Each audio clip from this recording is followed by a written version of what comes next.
दोस्तों, एक समय की बात है। उत्तर प्रदेश के एक छोटे से गांव में राखी और महेश नाम के दंपत्ति रहते थे, जिन्होंने कुछ समय पहले ही अपने बेटे करण की शादी प्रीता से करवाई थी। प्रीता उनके घर की बहू थी, जो कि काफी संस्कारी थी और अपने पति के साथ साथ अपने सास ससुर का भी खूब ख्याल रखती थी।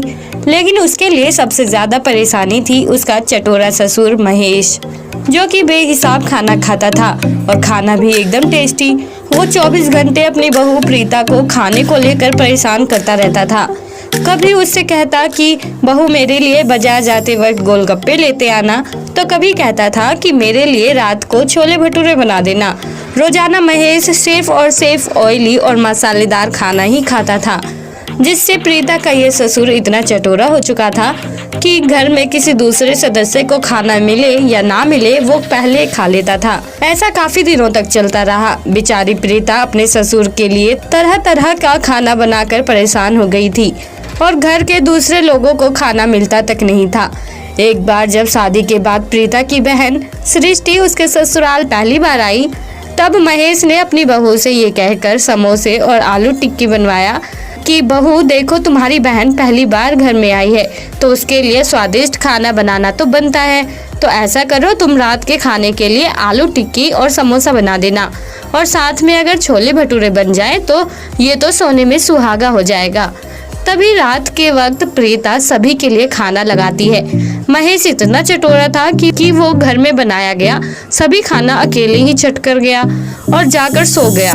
बेचारी सृष्टि को पहले दिन ही अपनी बहन के ससुराल में भूखा सोना पड़ा। उसके ससुर ने एक पल के लिए भी नहीं सोचा कि घर के दूसरे लोगों को भूखा सोना पड़ेगा और मेहमानों को भी। घर के सभी लोग महेश से काफी तंग आ चुके थे। हालांकि इस तरह का बेहिसाब खाना महेश की सेहत को नुकसान पहुंचा सकता था, पर उसे इस बात की बिल्कुल भी टेंशन नहीं थी। तभी एक दिन अचानक महेश की तबीयत इतनी ज्यादा खराब हो गई थी कि उसे तुरंत आईसीयू में भर्ती करवाया गया। घर के लोगों को पता चला कि ज्यादा खाने से ही महेश की तबीयत खराब हुई है और उसका कोलेस्ट्रॉल काफी ज्यादा बढ़ गया है। साथ ही डॉक्टर कह चुके थे कि महेश का बचना नामुमकिन है।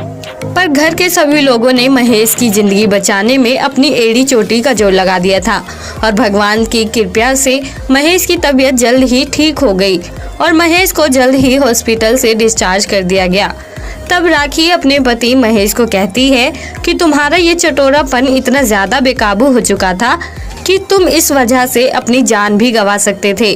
तभी महेश को एहसास होता है कि उसका ये चटोरापन दूसरे लोगों के साथ साथ उसके खुद के लिए भी बेहद हानिकारक है। तभी महेश अपने खाने में कंट्रोल करता है और सिर्फ टेस्ट के लिए ही मसालेदार और ऑयली चीजें खाता है।